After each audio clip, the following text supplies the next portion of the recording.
Back.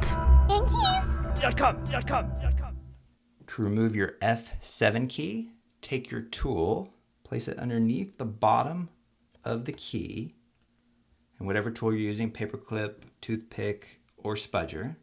Now take your finger, hold down the top part of the key while you slowly start bringing it back to leverage it out. And there you go. You've removed your F7 key. Now to remove the plastic bracket, take your tool, put it on top of the rubber spring, and then underneath the plastic of the hinge, and then slowly start coming back, and it should just pop right out like that.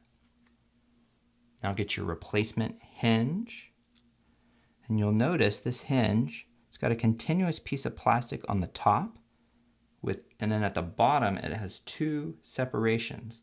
So that corresponds to how you'll actually place this into the keyhole. So let's do that now. Oh, that little bugger got by. Man, it's fast. They're very small and fidgety. So now we're going to just drop that into place.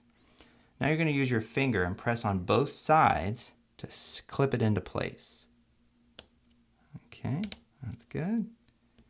Now take your replacement F7 key, place it just on top there, and now we're going to use our finger to push down on the key until it snaps into place. There you go. You've installed your F7 key. Back. Yankees.com.